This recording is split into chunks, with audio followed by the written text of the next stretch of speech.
여러분 안녕하십니까? 수요일 뉴스나이트 시작합니다. 첫 민간 주도로 제작된 한국형 발사체 누리호가 오늘 밤 4차 발사를 앞두고 있습니다. 네, 발사관리위원회가 조금 전 누리호의 발사 시각을 잠시 후 0시 55분이라고 발표했는데요. 이제 3시간 남짓 남았습니다. 그렇습니다. 네. 자, 그럼 취재기자 연결해서 현장 상황 들어보겠습니다. 장하영 기자. 네, 전남 고흥 나로 우주센터에 나와 있습니다. 네, 몇 시간 남지 않았습니다. 누리호의 정확한 발사 시각이 정해졌죠? 네, 내일 새벽 0시 55분입니다. 윤영빈 우주항공청장은 조금 전 발사관리위원회 논의 결과를 발표했습니다. 기술적 준비, 기상 상황, 우주 물체 충돌 가능성 등을 살핀 결과 발사에 아무 지장이 없다는 걸 확인했다고 설명했습니다.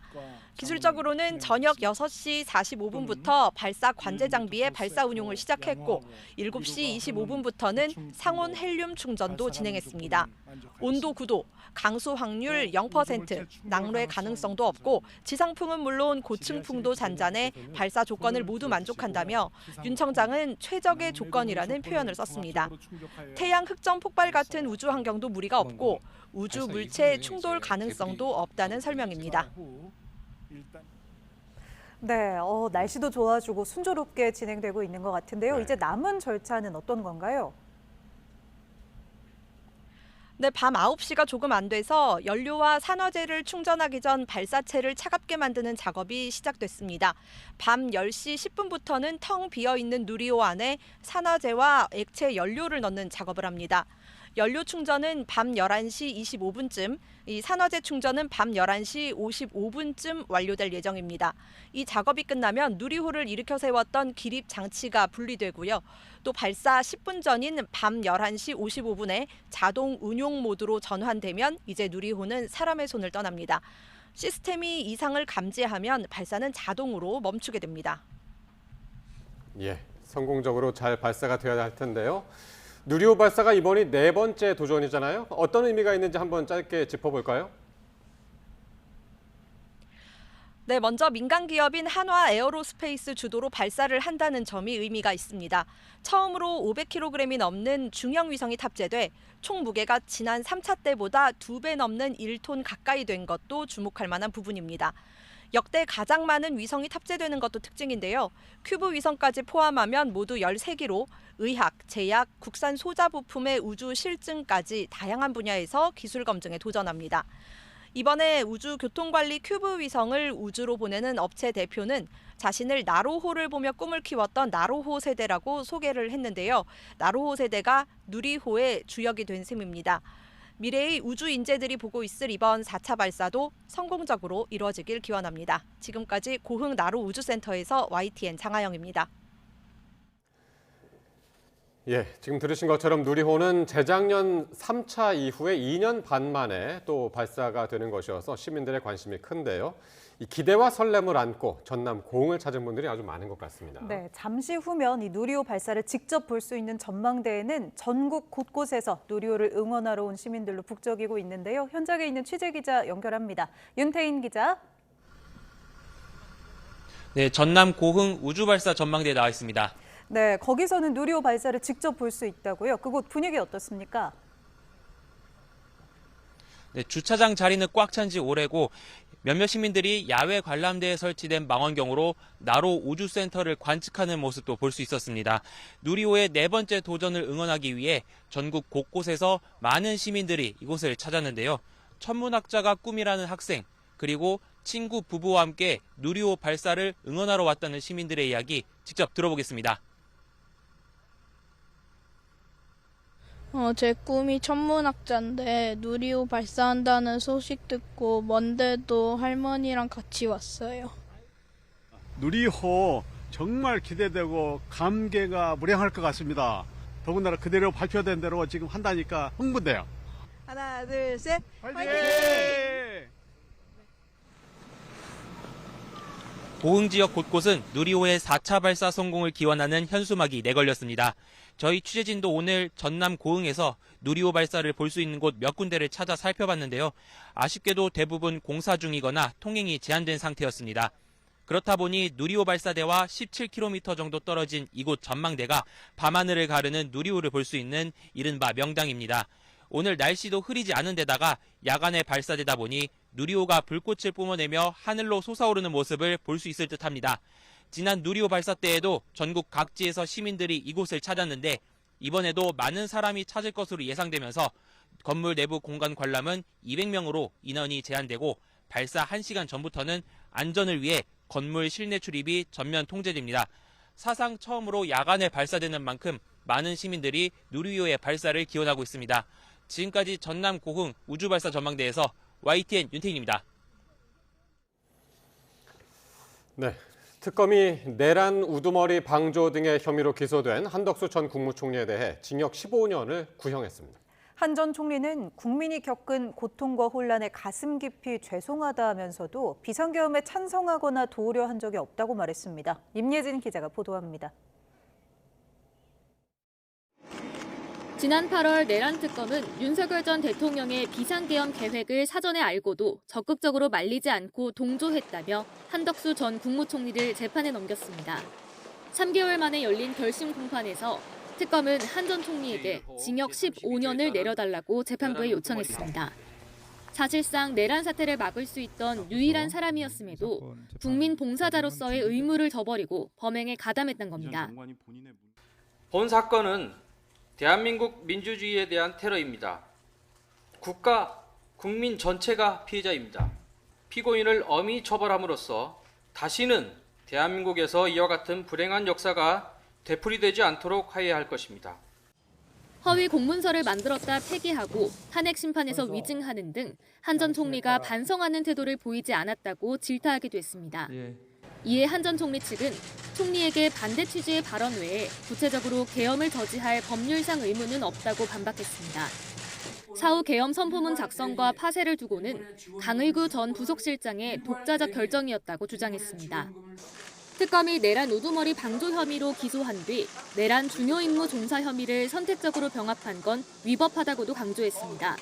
한 전 총리는 최후 진술에서 국민이 겪은 고통과 혼란에 가슴 깊이 죄송하다며 입을 열었습니다. 부끄러움과 사무치는 절망감을 느낀다고도 했는데 다만 계엄에 동의한 적 없다는 주장은 굽히지 않았습니다. 비록 비상계엄을 막지 못했지만 비상계엄에 찬성하거나 비상계엄을 도우려 한 일은 결단코 없습니다. 그것이 오늘 이 역사적인 법정에서 제가 드릴 수 있는 가장 정직한 마지막 고백입니다. 한 전 총리 선고기일은 내년 1월 21일 오후 2시에 열립니다. 특검은 이번 구형이 앞으로 있을 재판의 기준이 될 거라고 설명했습니다.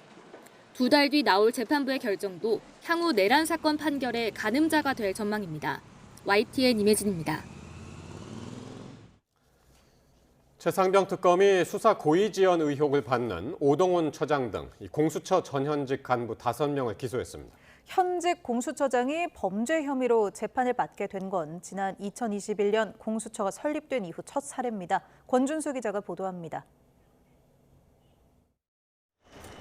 고위공직자 범죄수사처를 상대로 3차례 압수수색을 진행하는 등 고의 수사 지연 의혹을 들여다봐온 최상병 특검이 오동훈 공수처장을 기소했습니다. 위증 혐의로 고발된 송창진 전 부장검사 사건을 1년 가까이 대검찰청에 넘기지 않고 수사하지도 않는 등 제 식구 감싸기를 했다는 게 특검 설명입니다. 송 전 부장검사 사건을 맡았던 박석일 전 부장검사와 이재승 차장도 마찬가지로 재판에 넘겨졌습니다. 단순한 불성실한 직무 수행이 아니라 사건을 외부기관에 이첩하면 공수처장이나 현직 부장검사 등이 조사 대상이 되는 것을 우려하여 사건을 의도적으로 이첩하지 않은 것으로 판단됩니다. 사건의 발단은 송 전 부장검사가 지난해 7월 국회에서 금융로비 의혹에 얽혀있는 이종호 전 블랙펄 인베스트먼트 대표와 관련해 거짓 증언을 한 것이었습니다. 1년씩이나 수사하시면서 이종호 씨 실체도 몰랐다고요? 전혀 몰랐습니다. 다만 오동훈 공수처장은 혐의를 부인해왔습니다. 직무유기 혐의 인정하십니까? 좀 정상적인 수사활동 과정 중의 일입니다. 현직 공수처장과 차장 등 지휘부가 범죄 혐의로 재판을 받게 된 건 지난 2021년 공수처 설립 이후 처음인데 공수처는 기본적인 법리를 무시한 채 결론을 정해놓고 사실관계를 꿰맞춘 묻지마식의 기소가 이뤄졌다고 반발했습니다. 또 공수처장이 대검에 통보할 의무가 생기는 건 수사를 통해 혐의가 인정될 때라고도 해명했습니다. 특검은 지난해 8월 공수처가 최상병 순직 사건의 수사 외압 여부를 들여다보기 시작한 뒤부터 내부적으로 수사 방해가 있었다는 의혹도 기소하는 방향으로 매듭지었습니다. 공수처장 대행과 차장 대행을 맡았던 송창진 전 부장검사와 김성규 전 부장검사에게 직권남용 혐의를 적용했습니다. 윤석열 정부를 향한 수사 진행을 막기 위해 서류 결제를 거부하거나 소환 조사를 하지 말란 지시가 있었다고 본 겁니다. 특검은 고위공직자 범죄에 대해 독립적이고 엄정한 처리를 목적으로 출범한 공수처의 취지가 무력화됐다고 비판하기도 했습니다. 다만 전현직 간부 5명이 모두 혐의를 전면 부인하고 있는 만큼 치열한 법정 공방이 예상됩니다. YTN 권준수입니다. 김건희 씨가 자신에 대한 수사가 진행되는 과정에서 자신의 측근에게 진술을 회유한 정황이 재판에서 드러났습니다. 건진 법사의 심부름으로 통일교가 건넨 샤넬 가방을 교환했다고 진술해달라고 측근에게 부탁을 했다는 건데요. 안동준 기자가 보도합니다.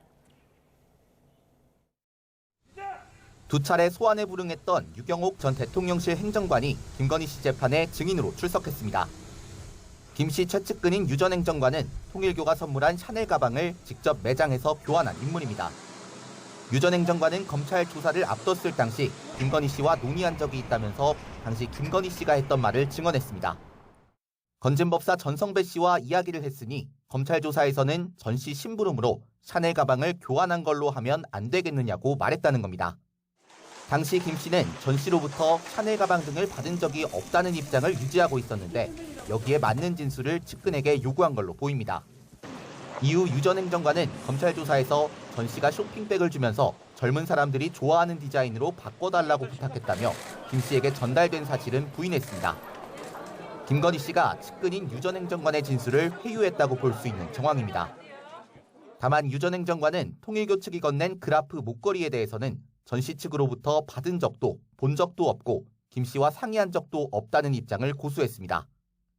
이에 대해 김건희 씨 측은 피고인과 증인이 밀접한 관계가 있다며 반대 신문을 하지 않기로 했고 유 전 행정관의 진술에 대해서도 별도의 입장을 밝히지 않았습니다. 증인 신문 절차를 모두 마친 재판부는 다음 주 결심 공판을 진행하기로 했습니다. 특검은 피고인 신문에 대한 재판 중계를 재판부에 신청했는데 김건희 씨 측은 진술을 거부하겠다는 의사를 밝혔습니다. YTN 안동준입니다.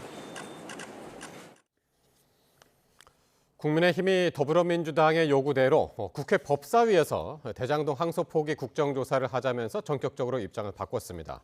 대신 법사위 간사를 선임해달라는 등의 조건을 제시했는데 여야 협상에 극적으로 타결될지 관심입니다. 윤웅성 기자입니다.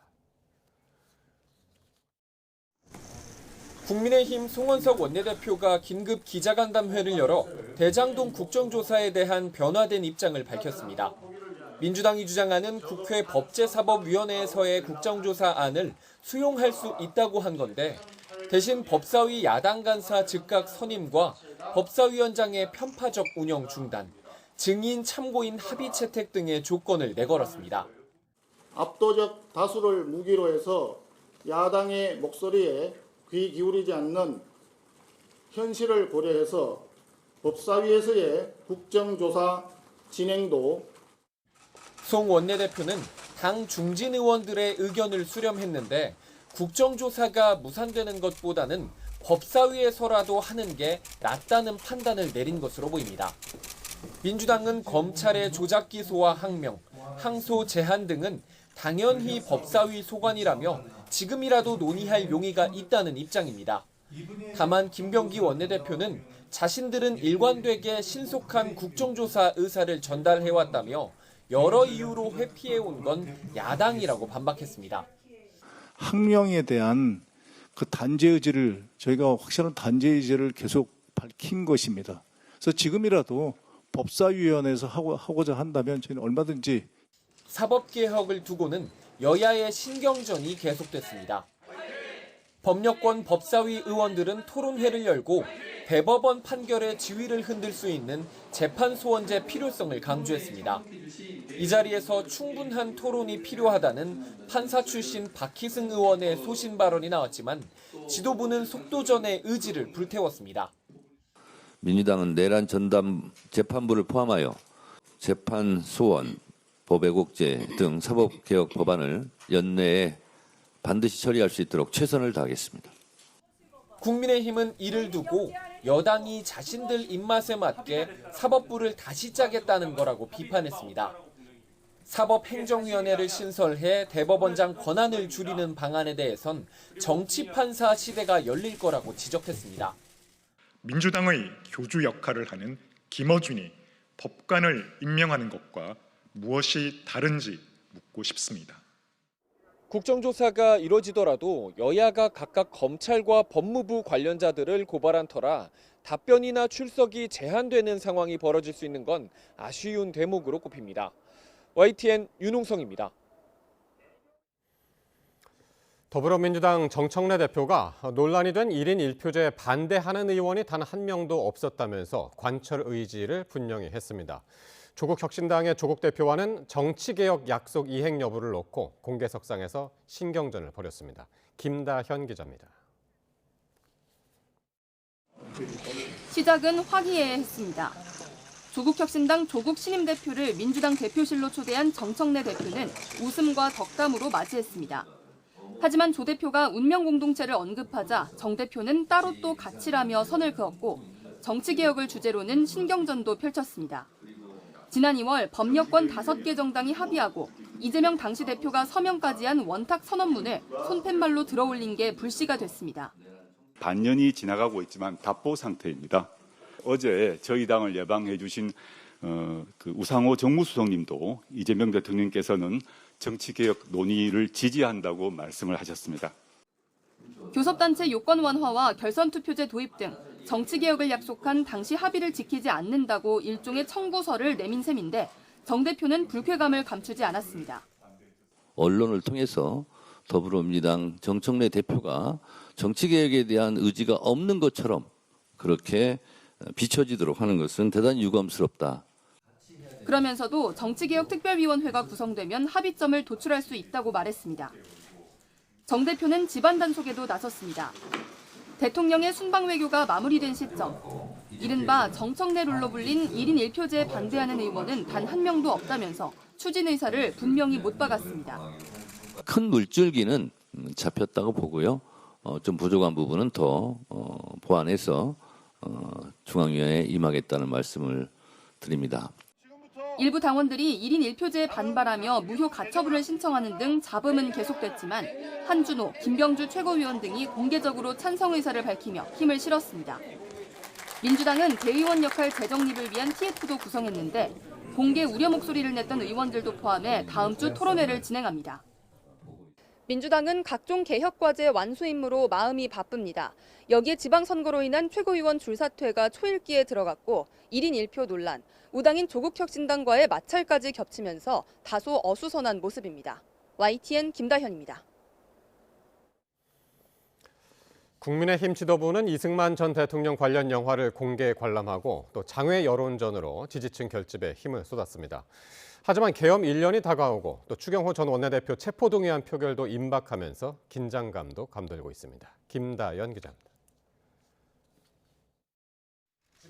국회에서 열린 이승만 전 대통령 관련 영화 시사회에 장동혁 대표가 모습을 드러냈습니다. 국민의힘이 이 전 대통령의 건국 정신, 박정희 전 대통령의 산업화 정신, 김영삼 전 대통령의 민주주의 정신을 계승했다며 보수의 뿌리를 강조했습니다. 대한민국은 이승만 대통령님의 탁월한 해안과 국국의 결단 위에 세워진 것입니다. 전통 지지층을 겨냥한 행보로 풀이되는데 일부 참석자는 부정선거에 왜 침묵하느냐고 고성을 지르며 소란이 일기도 했습니다. 축사를 청한 이후에 장 대표는 이어 자신의 지역구가 속한 충남으로 향해 이재명 대통령 재판이 재개될 때까지 싸우자고 재차 지지층 결집을 호소했습니다. 사법부가 완전히 망한다는 신호가 오고 있는데도 반응하지 않고 침묵하고 있습니다. 추경호 전 원내대표에 대한 체포 동의안 표결을 앞두고 장외 여론전에 힘을 쏟는 모습인데 코앞으로 다가온 계엄 1년 메시지를 두고는 여전히 고심의 기류가 읽힙니다. 추 전 원내대표 영장이 기각될 경우 사과의 필요성이 그만큼 떨어지고 영장이 발부됐는데 고개를 숙인다면 오히려 민주당 내란 프레임에 불을 붙이게 된다는 취지입니다. 지금은 다양한 목소리를 경청하고 있는 단계라고 말씀드릴 수 있습니다. 여기에 이전 지도부가 여러 차례 계엄 관련 사과의 뜻을 밝혔고 윤석열 전 대통령도 사실상 출당시켰는데 뭘 더 해야 하는 목소리도 있습니다. 우리 보수 정당이 맨날 이렇게 꼬리 내려서 죄송합니다. 저들은 단 한 번도 그들의 머리를 굽힌 적이 없습니다. 결국 계엄 사과에 대한 고민은 여당에 공세 빌미를 줘선 안 된다는 측면과 함께 핵심 지지층 이탈을 막아야 한다는 이유가 큽니다. 하지만 지방선거 승리를 위해선 중도층 표심 잡기 역시 필수적인 만큼 지도부의 결단을 요구하는 목소리는 계엄 1년 직전까지 이어질 거란 전망도 나옵니다. YTN 김다현입니다. 패스트트랙 충돌 사건과 관련해 옛 자유한국당 관계자들에게 벌금형을 선고한 1심에 대한 항소 기한이 내일로 다가오면서 검찰의 항소 여부가 주목됩니다. 서울 남부지방검찰청은 항소 기한인 내일까지 고심을 이어갈 것으로 보입니다. 검찰이 항소하지 않고 형이 확정될 경우 피고인 26명 가운데 국민의힘 송원석 원내대표와 나경원 의원 등 현역 의원 6명은 모두 의원직을 지킬 수 있게 됩니다. 이재명 대통령이 이화영 전 부지사 재판에서 집단 퇴정한 검사들 그리고 법정 모독으로 논란이 된 김용현 전 장관 변호인을 겨냥해 강한 유감을 표했습니다. 헌정질서에 대한 부정 행위라며 각 사안에 대해 엄정한 감찰과 수사를 지시했습니다. 정인용 기자입니다. 이화영 전 경기부지사는 지난해 국회 청문회에 출석해 검찰청 내에서 연어 술 파티가 있었다는 취지로 위증한 혐의 등으로 재판을 받고 있습니다. 재판부는 이 사건을 국민참여재판으로 진행하기로 했는데 검찰이 신청한 증인 상당수가 거부되자 검사들이 재판부 기피 신청을 하고 집단 퇴정했습니다. 이 일이 벌어진 지 불과 하루 만에 이재명 대통령이 이 문제를 직접 거론했습니다. 검사들의 재판 방해 행위에 유감과 우려를 표명한다며 법과 원칙에 따라 신속하고 엄정한 감찰을 지시한 겁니다. 검사들이 일종의 집단 퇴정을 하면서 재판을 지연한다거나 이런 부분들 역시도 헌정질서의 토대를 이자 가치를 흔드는 행위다라고 보셔서 또 김용현 전 장관의 변호인들이 법정에서 소란을 일으키고 이에 따른 감치 재판 이후 유튜브 방송에서 재판장을 상대로 욕설을 퍼부은 사안에 대해서도 엄정한 수사를 지시했습니다. 사법부 독립과 존중은 삼권 분립과 민주주의 헌정질서의 토대인데 검사들의 집단 퇴정과 마찬가지로 해당 사안 역시 이를 부정하는 행위라는 겁니다. 이 대통령의 지시는 순방을 마치고 귀국한 지 불과 7시간여 만에 공개됐습니다. 그만큼 두 사안을 무겁게 보고 있는 걸로 풀이됩니다. 첫 지시이다 혹은 보고가 어떻게 됐는지 경위를 제가 정확하게 파악하기는 어렵지만 이런 지시사항이 전달이 되었고 브리핑 지시가 내려온 것은 사실입니다. 이에 따라 해당 검사들과 변호인들을 상대로 한 법무부 감찰과 경찰 수사에 속도가 붙을 걸로 보입니다. 이 대통령이 순방 직후 곧바로 국내 현안을 언급하고 나선 건데 환율과 물가 안정화 등 나머지 주요 국내 과제들에 대해서도 적극 대응에 나설 걸로 예상됩니다. YTN 정인용입니다. 경기 포천시에서 16개월 여아가 숨진 사건과 관련해 경찰이 아이의 친모와 계부에 대해 구속영장을 신청했습니다. 아이의 사망 원인이 외상성 쇼크라는 국과수의 구두 소견이 나온 만큼 아이가 학대를 당했을 가능성에 무게를 두고 수사를 이어가고 있습니다. 사회부 연결합니다. 홍민기 기자, 경찰이 아이 부모에 대한 신병 확보에 나선 거죠? 네, 경기 북부경찰청은 오늘 밤 9시쯤 16개월 영아 살해 사건과 관련해 친모와 사실혼 남성에 대해 구속영장을 신청했다고 밝혔습니다.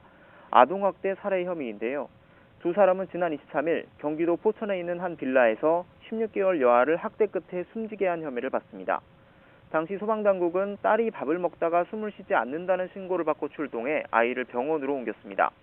당시 CCTV엔 아이가 축 늘어진 상태로 병원으로 이송되는 모습이 포착됐는데 얼굴은 파랗게 질려 있었고 입가엔 음식물이 묻어 있었던 것으로 알려졌습니다. 그런데 병원 측은 아이의 몸에서 아동학대가 의심되는 흔적을 발견하고 경찰에 신고했는데요. 경찰 의뢰로 시신을 부검한 국립과학수사연구원도 외상성 쇼크로 인한 사망으로 추정된다는 소견을 내놨습니다.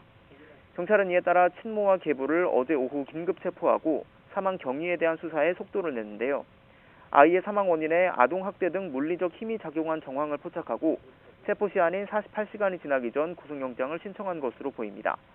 반면 두 사람은 아이 몸의 상처는 키우는 개에게 긁힌 자국이라고 진술한 것으로 전해졌는데 구속 여부에 따라 사망 원인에 대한 경찰 수사도 영향을 받을 것으로 보입니다. 지금까지 사회부에서 전해드렸습니다. 충북에서 발생한 50대 여성 실종 사건과 관련해 경찰이 사건 발생 40여일 만에 50대 남성을 폭행치사 혐의로 긴급 체포했습니다. 경찰은 실종 여성의 행방을 확인하는 데 수사력을 집중하고 있습니다. 이성우 기자입니다. 지난달 14일 충북 청주의 한 직장에서 퇴근한 뒤 행방이 끊긴 50대 여성 A씨. 이틀 뒤 가족의 실종 신고가 접수되고 장기간 생활 반응이 전혀 확인되지 않자 경찰은 단순 실종을 넘어 강력범죄 가능성에 무게를 두고 수사를 벌였습니다. 실종 40여일 만에 경찰이 진천군 진천읍의 한 식당 주차장에서 A씨의 전 남자친구 54살 김모 씨를 폭행치사 혐의로 긴급 체포했습니다. 김 씨는 A씨가 실종되던 날 마지막 동선과 연관돼 있을 것으로 그동안 경찰은 추정해왔습니다. A씨는 지난달 14일 오후 6시 10분쯤 청주의 한 회사에서 자신의 SUV를 몰고 퇴근하는 모습이 인근 CCTV에 찍혔고 휴대전화는 진천 초평저수지 주변에서 끊겼습니다. 또 A씨 차량도 초평저수지 일대 등에서 여러 차례 포착됐습니다. 경찰은 김 씨를 상대로 폭행치사 혐의 입증 여부와 함께 A씨의 소재를 집중적으로 조사하고 있고 관련 차량에 대한 수색 작업도 벌이고 있습니다. YTN 이성우입니다. 베트남에서 한국인 시신이 담긴 가방이 발견된 사건과 관련해 체포된 용의자 가운데 한 명이 국내 폭력 조직에서 활동해온 것으로 확인됐습니다. 또 숨진 남성은 캄보디아 범죄단지에서 온라인 사기 범죄에 가담해온 것으로 파악됐습니다. 양일혁 기자가 보도합니다. 현지 시각 23일 오후 베트남 호찌민 주택가에 놓인 가방에서 이상한 냄새가 난다는 신고가 접수됐습니다. 출동한 현지 경찰은 천막을 치고 커다란 파란색 가방을 자세히 살폈습니다. 경찰 수색 결과 가방 안에서 발견된 건 한국인 남성 시신. 수사에 나선 경찰은 한국인 2명을 용의자로 붙잡았습니다. 베트남 현지 언론은 시신 발견 당시 가방 주변에 있던 남성 2명이 택시를 타고 도주했다고 보도하기도 했습니다. 그런데 이들 용의자 가운데 한 명이 국내 폭력 조직에서 활동하는 조직원으로 확인됐습니다. 경찰청은 한국인 남성 시신을 유기한 혐의를 받는 25살 남성 홍모 씨가 경북 폭력조직 소속으로 경북경찰청 관리 대상이라고 밝혔습니다. 홍 씨는 다만 대구 지역의 유명 조직인 월배파 소속은 아닌 것으로 전해졌습니다.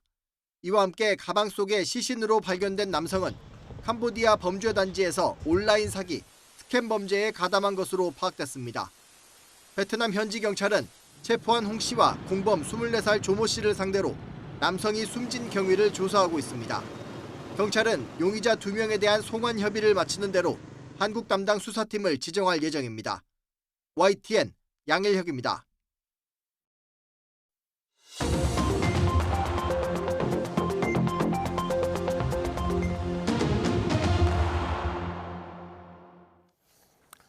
정치권 관심 뉴스 짚어보는 포커스 나이트 시간입니다. 오늘은 신현영 전 민주당 의원, 홍석준 전 국민의힘 의원 나오셨습니다. 어서 오십시오. 안녕하십니까. 네, 안녕하십니까.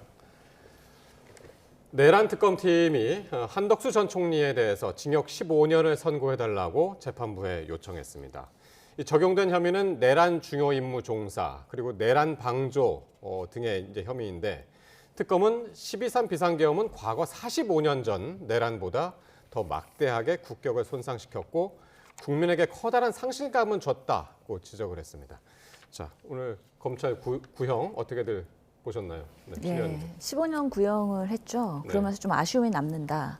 왜냐하면 20년 정도는 구형되지 않을까라는 추측들이 많긴 했었거든요. 특히나 지금 한덕수 전 총리의 구형을 바로미터로 해서 이제 김용현 또 이상민 전 장관 국무위원들의 이런 구형들이 줄줄이 아마 그렇죠. 참고가 될 수 있는 잣대가 되기 때문에 오늘의 구형이 의미 있게 관심을 받았다는 생각이 들고요. 예. 특히 한덕수 총리는 그 행정부의 2인자고요. 대통령이 잘못된 길을 갈 때 직접적으로 가장 옆에서 제언을 할 수 있는 중요한 위치에 있는 분이기 때문에 국무회의에서도 부의장으로서 사실은 비상계엄을 합법화하기 위한 국무위원 회의를 개최한 것 아니냐. 예. 적극적으로 말리지 않았기 때문에 방조의 혐의도 있고 예. 내란 동조자의 혐의도 지금 같이 있는 부분이고요.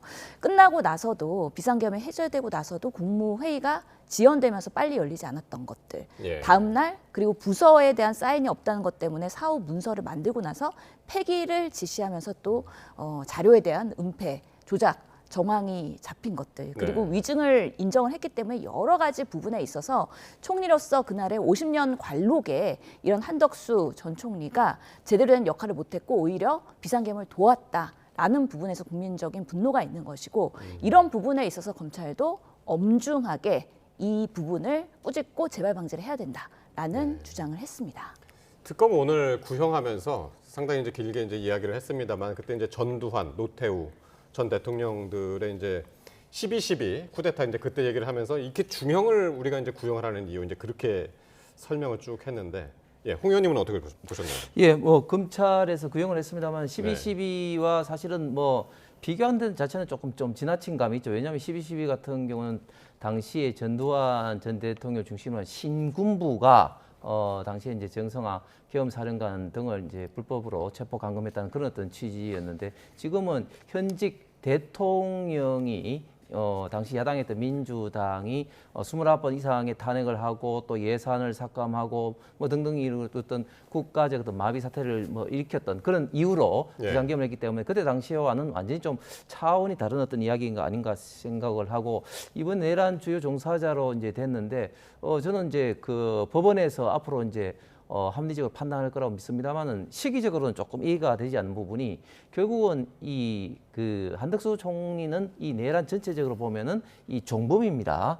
그런데 주범 해당되는 윤석열 전 대통령의 어떤 내란 여부에 어떤 판단이 예. 내려지지 않은 상태에서 예. 이렇게 되니까 그러니까요. 만약에 윤석열 전 대통령의 어떤 판단이 만약에 무죄가 된다든지 하면은 이 사건도 거기에 대해서 직접적 영향을 받을 수밖에 없거든요. 그렇기 때문에 네. 이 그 구형과 선고 시기를 좀 이게 조정을 좀 했어야 되는데 이게 먼저 그 진행을 하는 게 저는 맞지 않다고 보고 특히 이번에 한덕수 총리의 어떤 혐의점 중에 또 중요한 것이 또 헌재에서의 유정입니다. 그런데 이제 이 헌재에서의 유정이라는 것은 한덕수 총리가 비상계엄 직전 열렸던 국무회의가 통상적인 국무회의라고 볼 수가 없었다. 그러고 하면서 문서도 못 받았고 했던데 CCTV가 딱 공개되고 보니까 정상적인 국무회의였고 본인이 예. 또 문서를 받았던 이런 것 때문에 유정이었는데 그것이 사실은 헌재에서 절차적 흥결이라는 그런 어떤 판단을 받았는데 이 내란 혐의에서는 굉장히 또 반대했던 해석이 가능해졌단 말이죠. 그래서 이런 등등등 여러 가지 사건이 있음에도 불구하고 이렇게 한덕수 전 총리에 대해서 먼저 구형을 하고 선고를 하는 어떤 절차적 예. 시기적 어떤 문제는 있을 것 같습니다. 예. 15년 구형을 두고 이제 두 분께서 이제 다르게 이제 해석을 하셨는데 특검은 오늘 그 한정 총리가 내란 사태를 막을 수 있는 유일한 사람이었다고도 했습니다. 그 관련 발언들 한번 들어보시죠. 피고인이 비상계엄을 막을 생각이 있었다면 지금 최상목이랑 조태열이 저렇게 윤석열한테 제고해달라 이렇게 말을 할 때는 피고인도 반대하기 아주 좋은 환경 아닙니까? 같이 비상계엄은 안 됩니다. 호응할 수 있는 아주 좋은 시기인데요. 그러니까 그렇습니다. 왜 가만히 계셨습니까? 저는 저 안에서 대통령께 말씀드렸고 그리고 2번 정도 들어갈 때마다 저는 계속 만류하는 그런 입장을 대통령께 전달을 하고 있었거든요. 지금 생각해 보면 저도 더 좀 열심히 거기에 그 합류를 해가지고 그런 행동을 했으면은 훨씬 더 좋았겠다 하는 아쉬움은 굉장히 가지고 있습니다. 예, 지난 월요일이었습니다. 24일 내용인데 나도 좀 적극적으로 말릴 걸 굉장히 아쉽다. 이제 와서 뭐 늦었죠. 그런 재판장에서의 증언은 자기 방어를 위해서 하는 변명으로밖에 해석이 되지 않는 것이죠. 그날에 정말 국무회의에서 무릎 꿇고라도 바지끄덩이를 잡아서라도 비상계엄 못하도록 적극적으로 막는 사람이 한 명도 없었던 거 아닙니까? 그렇기 때문에 왔었던 국무위원들조차가 국무회의에 뭔가 합법화를 위한 하나의 그런 이용당할 수밖에 없는 그런 상황이었고, 일부러 오히려 뭐 방조를 했던 아니면 적극적으로 동조를 했던 여러 가지 상황들이 국무위원마다 달랐던 것 같습니다. 예. 그러면서 한덕수 총리는 정말로 1970년대부터 이렇게 여러 가지 관료를 하면서 대한민국의 녹을 받아오면서 살았던 분으로서 이렇게 비상계엄을 선포하겠다는 윤석열 대통령을 막을 수 없는 그 정도의 정무 감각이 되지 않는 사람인가에 대해서 분노가 분명히 있는 것이고요.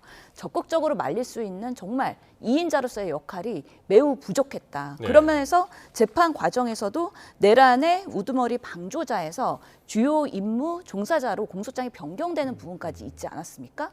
그런 면에서는 본인이 지금 말하고 있는 부분, 그리고 예전에 무리하게 대통령에 출마하려고 했던 부분, 이런 것들이 위헌위법한 비상계엄의 일부의 본인이 동조에 대해서 뭔가 이것을 무마하고 정권이 바뀌면 큰일 나겠다라는 그런 위화감을 느꼈기 때문에 예. 적극적으로 정치에까지 무리하게 발을 들이면서까지 지금의 상황을 자아낸 거 아니냐라는 면에서는 비판받아 마땅하다고 생각합니다. 예. 자, 지금 막 속보가 하나 들어왔는데요. 누리호가 오늘 밤, 내일 새벽 0시 55분 이제 발사가 되는데 누리호에 액체 연료가 주입되기 시작했다라는 소식입니다. 예. 조금 전에 이제 그 현장에서 저희 취재 기자도 연결해서 말씀 들었습니다만은 오늘 밤 0시 55분 발사로 시간이 확정됐고 모든 여건이 좋다. 날씨도 좋고 다 좋다. 지금 방해될 것이 없다. 발사만 하면 된다라고 했는데요. 그 중간 과정에서 액체 연료 주입이 시작됐다고 합니다. 네. 다음 소식이 또 들어오면 추가 소식은 또 전해드리도록 하겠습니다.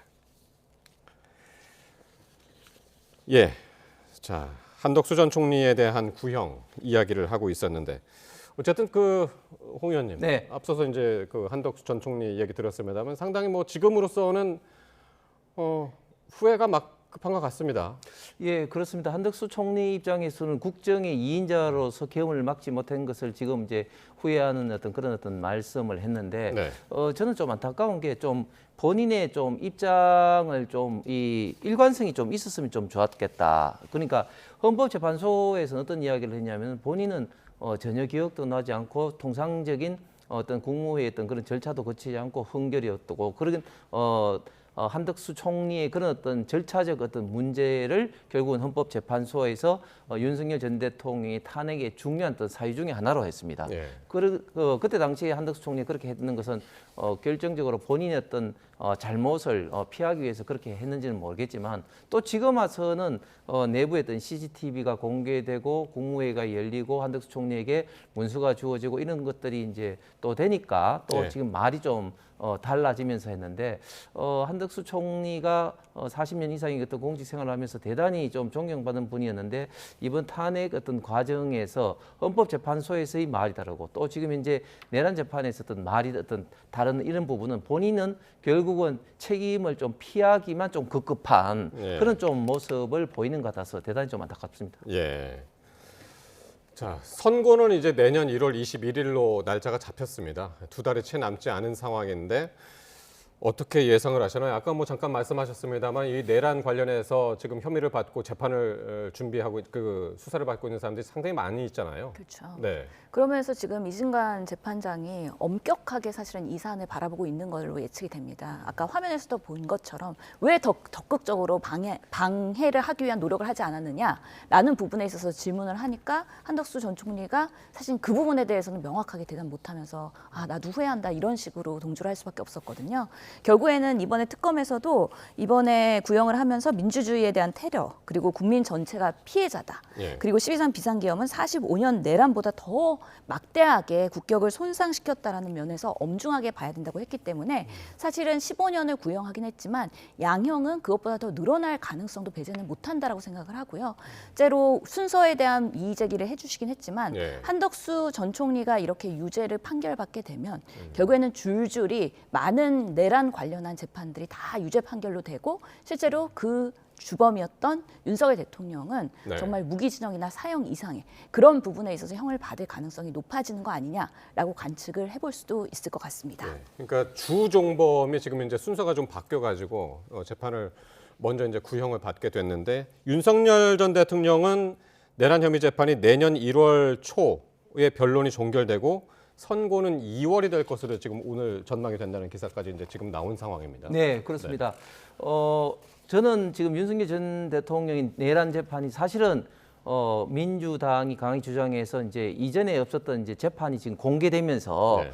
굉장히 많은 어떤 정보를 얻을 수가 있는데 지금 전반적으로 내란 재판의 과정을 보면 윤석열 전 대통령이 결코 불리하지 않게 지금 진행되고 있는 것 같습니다. 왜냐하면 지금 아까 말씀드린 절차적 헌결로 문제 삼았던 어떤 CCTV라든지 이런 것들이 공개가 되면서 그 지금 국무회의를 거쳤다는 것이 지금 입증이 되었고 또 예를 들면 그 홍장은의 첫 번째 그 이제 그 지렁이 글씨가 홍장은이 쓴 것이 아니라 그냥 인터넷에서 다운받았다고 이제 본인이 이야기를 하고 있고 또 각종근 특전사령관 같은 경우는 뭐 끌어내라 이런 것들 이 대통령한테 12월 4일 12시 31분에 통화하기 전에 이미 그 여단장 이상현 여단장과 대대장이 20분에 뭐 이야기되고 있어서 사실은 대통령의 말하고는 관계없이 이제 진행되고 있었다는 점이라든지 뭐 연예인 방첩사령관이 이때 전까지 모든 수사관들이 재판에 나와서 한 번도 체포조라든지 언급한 적이 있고 그런 적도 없다든지 이런 여러 가지 어떤 정성은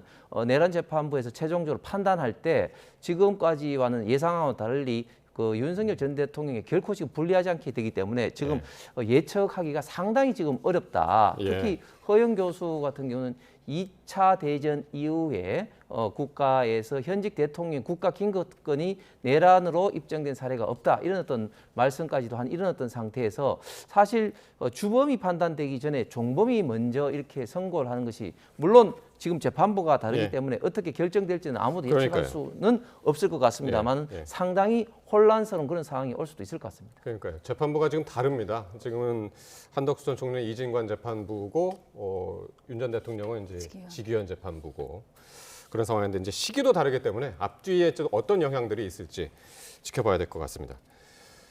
자, 지금 민주당은 이번에 이제 법원 행정처를 이제 폐지하고 이제 사법행정위원회를 신설하는 뭐 그런 내용이 이제 사법개혁안도 내놨는데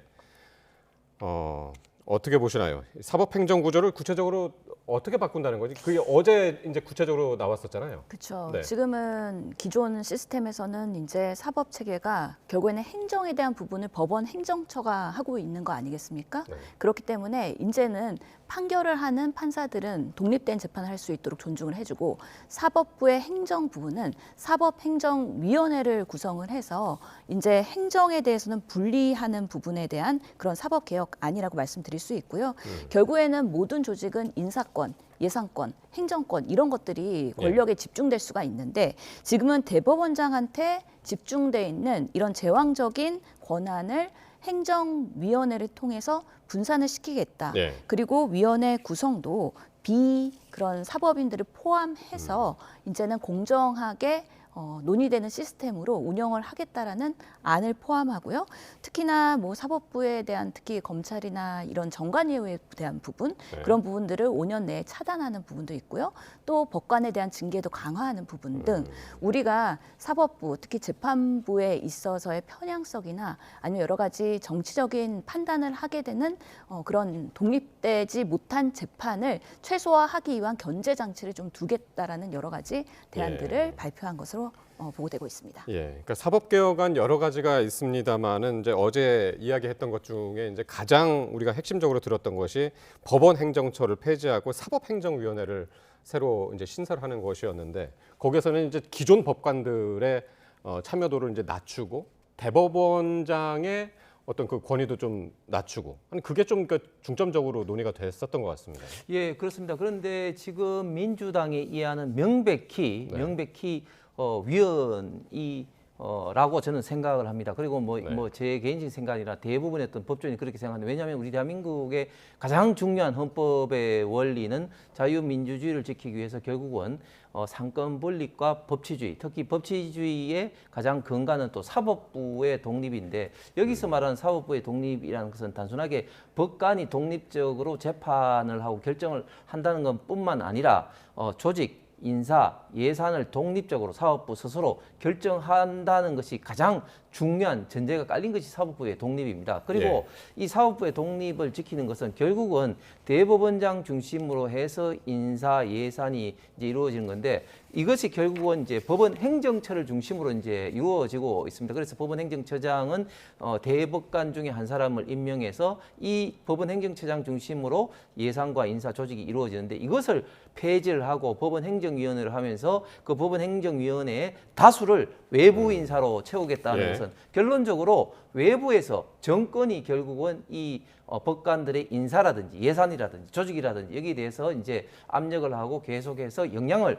가겠다는 뜻이기 때문에 헌법에서 정하는 사법부의 독립과 법치주의를 완벽하게 명백하게 위배한다. 그렇기 때문에 저는 통과가 대단히 돼서는 어렵고 돼서도 안 된다고 생각하고, 천대엽 행정처장도 법사위 전체 회의에서 문재인 정부 때도 이와 유사한 논의가 한 번은 있었습니다만은 아예 이제 이런 어떤 문제 때문에 결국은 중도 포기를 했다, 이런 어떤 이야기를 했습니다. 그래서 이 사안은 명백하게 문제 소지, 위헌 소지가 많다고 생각합니다. 그렇습니다. 그런 내용 포함해가지고 내란 전담 재판부 얘기도 있고, 이제 사법 개혁을 올해 안에 다 법률을 이제 만들어서 통과시키겠다고 하는 것이 이제 민주당의 이제 시간적 타임테이블 계획인데요. 그 중에서 이 재판소원제도 있습니다. 이 대법원 확정 판결이 기본권을 침해할 경우에 헌법재판소에 다시 그 심사 청구가 가능한 그런 제도죠. 이 법여권 법제사법위원들이 오늘 재판소원 도입을 위한 토론회를 열기도 했는데요. 추미애 법사위원장의 발언을 한번 들어보시겠습니다. 나치 시대에 이 법률과 재판이 나치의 통치 도구로 활용이 됐습니다. 그리고 거기에 동조했던 나치 수하들에 대해서도 굉장히 초기에는 관용적이었습니다. 그래서 독일 헌법재판소가 만들어진 것이고. 자, 추미애 의원, 독일 헌법재판소가 탄생했던 배경을 지금 언급을 했습니다. 그때 상황이 이제 지금 우리의 상황과 비슷하다라는 취지인데, 일반 재판이 미흡하면 헌법재판소가 나서야 한다, 그런 주장으로 들리는데. 네, 지금으로서는 사실은 조희대 대법관에 대한 불신, 에 대한 대법원장에 대한 불신 때문에 사실은 계속해서 이 사법개혁에 대한 필요성이 목소리가 높아지고 있다고 보는데, 독일의 예를 든 것이죠. 나치 시대에 사실 재판이 이루어졌고, 나치의 그런 재판을 빙자하고 여러 가지 법치를 빙자해갖고 안 좋은 그런 우리 생명을 위협하는 여러 가지의 그런 비극적인 일들이 많지 않았습니까? 이때 동조했던 사람들이 재판을 받게 됐는데요. 결국에는 재판을 받았음에도 불구하고 관용적인 판결을 받으면서 솜방망이로 끝났다는 거죠. 이런 부분에 있어서 헌법재판소가 만들어지고 헌법 소원의 95%가 재판 소원으로 제대로 된 판결을 받을 수 있는 과정들이 지금까지도 진행되고 있다는 그 예를 들면서 정말 우리 사법부가 독립, 중립적으로 모든 사안을 판단하면 가장 좋을 텐데, 지금의 비상계엄의 사태에서도 조희대 대법원장 그리고 지기현 판사에 대한 불신, 이런 사법부에 대한 신뢰가 흔들리는 여러 가지 사안을 보면서 우리가 정말 우리 대한민국의 사법부가 여전히 그런 중심에서의 독립적인 수행을 하고 있느냐, 아니면 개혁의 대상으로서 이미 기득권을 옹호하는 방식으로의 지금 재판부가 진행이 되고 있느냐, 이런 부분에 있어서 국민들의 개혁의 목소리가 크다. 그것에 대해서 국회에서는 어떻게 부응해야 될 것인가, 이런 부분들이 확정된 건 아니라고 보이지만 재판소원제라는 방식을 통해서 또 필요하다면 다시 한번 판단을 받아볼 수 있는 하나의 권한을 만들어주는 시스템이 필요하다라고 오늘의 토론회에서도 더 강조된 것으로 보입니다. 오늘 근데 이 자리에는 이제 박희승 그 판사 출신 그 국민의힘 민주당 의원이죠. 그러니까 박희승 의원도 그랬고, 오늘 참여했던 패널 중에 이제 현직 고법 판사도 있었고 공통적으로 이제 하는 얘기가 이거 위헌일 수 있다, 위헌 소지가 있다, 이제 이런 얘기를 했더니 추 의원이 헌법이 완전 무결한 것은 아니다. 그러니까 시간이 흐르면 거기에 또 맞춰서 헌법도 개정할 수 있다라는 이제 식으로 이제 이야기를 했단 말이죠. 이런 이야기들은 어떻게 보시나요? 추미애 의원이 말한 게 제가 볼 때는 100% 틀린 말만 하고 있습니다. 100% 틀린 말만. 아니 헌법이 뭐 완전 무결한 건 아니죠. 그럼에도 불구하고 기존의 헌법을 지켜야 되죠. 만약에 문제가 있는 헌법에 조항이 있으면은 국민투표로 헌법을 개정을 해야 됩니다. 그런데 지금 현재 헌법이 완전 무결한 게 아니라고 해서 지금 현재 헌법을 무시한다는 말은 말이 안 되는 것이죠. 지금 재판소원제 이제 문제가 기존에 우리 대한민국은 명백히 이제 삼신제를 채택하고 있는데 대부분의 판단에 대해서 그것을 다시 이제 헌법소원, 재판소원으로 한다는 것은 명백히 삼심제를 정한 우리 헌법을 위반하는 것이고, 그리고 실제적으로 만약에 이제 그런 식으로 되면 누가 손해를 보냐면 결국은 돈 없어서 재판을 진행을 하기 힘든 서민들만 손해를 볼 수밖에 없습니다. 민주당에서는 이게 재판을 대상으로 재판 소원이 이루어지더라도 그 건수가 기본권과 관련되는 거기 때문에 그렇게 많지 않을 수도 있다 하지만 천만의 말씀입니다. 왜냐하면 지금 기본권이라는 게 뭐 예를 들면 신체 자유라든지 재산권이라든지 모든 사건이 다 기본권하고 이제 연계가 될 수가 있기 때문에 굉장히 재판 소원으로 인해서 대법원 결정에 대해서 불복을 해서 헌법재판소로 끌고 가는 재판 소원이 굉장히 폭증할 수밖에 없고, 그렇게 되면은 결국은 그 막대한 어떤 시간 문제, 이런 어떤 그 비용 문제 이런 것 때문에 손해를 보는 건 결국은 서민들이 손해를 볼 수밖에 없다. 그런 문제가 있어서 지금 현직 판사들은 물론이고 변호사 그리고 법조계에 있는 모든 사람들도 제가 볼 때는 반대 의견을 표명하고 있는 것 같습니다. 일단 추 의원은 일단 독일 제도를 이제 상당히 예로 많이 들고 그거를 이제 기준으로 해서 이제 삼는 것 같은데, 독일 헌법재판소에서는 이렇게 지금 하고 있는데 그런 문제가 전혀 없었다. 일반 재판에 대한 헌법소원이 전체의 5%밖에 안 된다. 이렇게 이야기를 하더군요. 실제로 사심제가 되면 재판 쏠림 현상이 있고 오히려 시간만 길어지고 오히려 많은 사람들이 더 고통을 얻는다고 하는 그런 비판과 반대를 위한 비판의 논리에 대해서 독일의 사례를 지금 이렇게 순항하고 있다는 것을 추 의원은 얘기하신 거고요.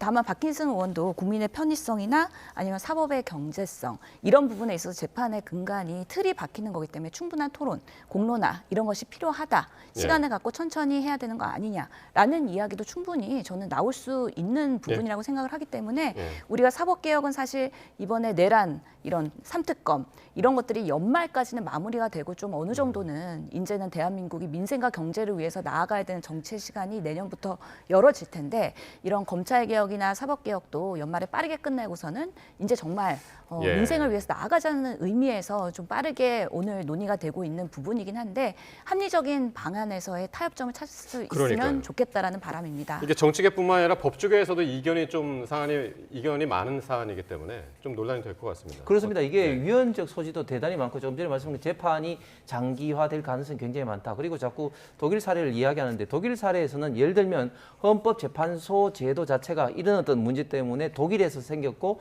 사실 대한민국의 헌법재판소 즉 5공화국 헌법을 할 때 헌법재판소에 있던 사례를 독일에서 차용을 해왔는데, 이때는 이런 어떤 재판 소원이라 이런 문제가 아니라 이런 어떤 재판 어떤 문제 아닌 위헌 법률 심사라든지 그리고 이제 헌법 소원이라든지 권한 제행이라든지 그리고 탄핵이라든지 이런 것을 하기 위한 헌법 어떤 재판소를 하는 것이지, 이런 어떤 재판 소원을 하기 위해서 헌법 재판소 제도를 독일로부터 차용한 것 아니다 말씀을 드리겠습니다. 알겠습니다.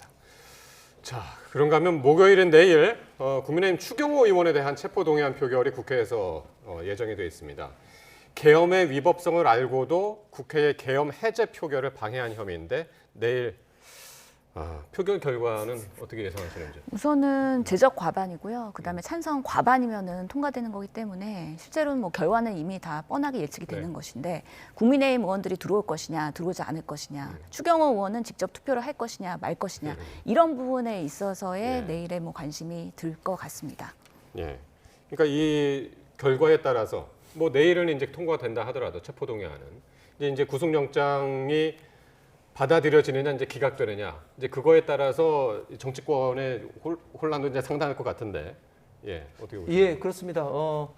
저는 체포영장이 당연히 기각이 된다고 보고 또 네. 많은 법조인들도 그렇게 생각을 할 수밖에 없고 그 특검의 이 체포영장 청구 자체가 사실은 굉장히 이제 무리하다고 저는 볼 수밖에 없는 게 예를 들면 지금 추경호 의원이 그동안 특검 수사에 대해서 협조를 해왔을 뿐만 아니라 지금 이제 뭐 도주나 증거 인멸의 어떤 염려가 없고 특히 지금 그 자꾸 이제 뭐 장소를 뭐 바꾸면서 어떤 국회의원들의 어떤 표결을 방해했다 이런 어떤 혐의인데 그렇게 된다면 표결 행위를 방해받았다는 국회의원들 당사자가 여기에 대해서 문제 제기를 해야 되는데 아무도 내가 표결할 어떤 권리를 방해받았다고 이야기하는 사람이 없습니다. 그렇기 때문에 지금 이제 어떤 범죄 기본적인 성립 요건조차도 지금 없다. 그럼에도 불구하고 국민의힘에서는 그동안 이제 이 어떤 체포 동의라든지 여기에 대해서 불체포 특권을 과감히 이제 포기하겠다고 했기 때문에 아마 내일은 국민의힘 의원들은 표결에 참여하지 않고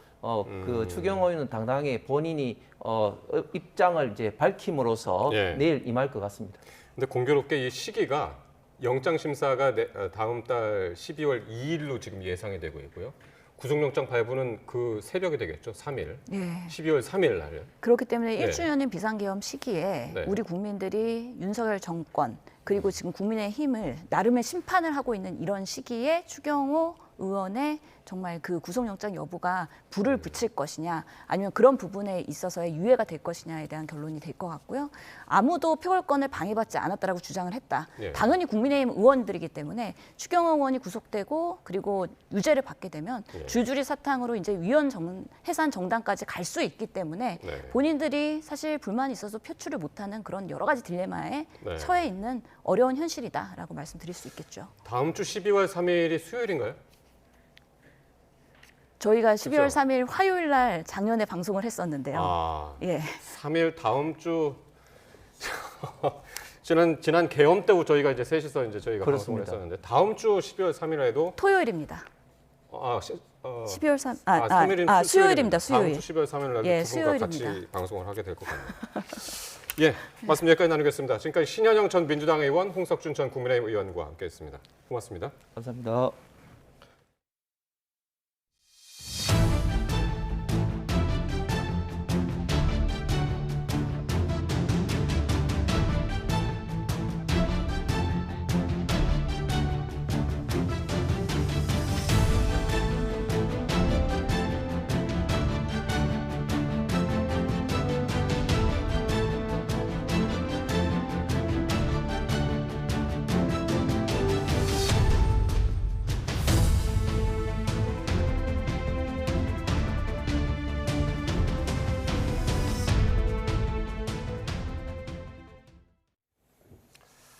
국민연금을 고환율 불끄기에 동원하고 있다는 비판이 일자 구윤철 경제부총리가 기자회견을 자처했습니다.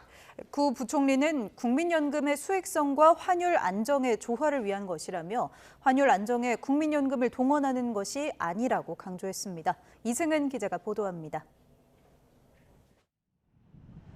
국민연금은 수익 확대를 위해 해외 투자 비중을 늘려왔습니다. 지난 8월 말 기준 기금 규모는 1,322조 원, 이 가운데 해외 투자는 771조, 부동산 투자 등을 빼면 전체의 44%인 581조 원이 해외 주식과 채권입니다. 구윤철 부총리는 세계 세 번째 규모 연기금인 국민연금 규모가 국내 총생산의 절반을 넘고 보유 해외 자산도 외환 보유액보다 많아지면서 외환시장 단일 주체 중에 최대 역할을 하고 있다고 말했습니다. 그러면서 기금 규모가 앞으로 3,600조 이상으로 급증할 것으로 예상되면서 우리 경제와 금융시장이 연금 규모를 감당할 수 있을지에 대한 고민이 커지고 있다고 밝혔습니다.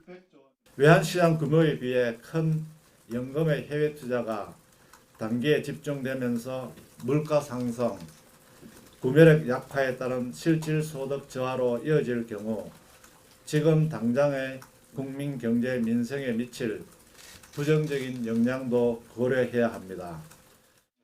이에 따라 사자 협의체를 구성해 수익성과 외환시장 안정을 조화하기 위한 뉴 프레임워크 구축 논의를 시작했다고 설명했습니다.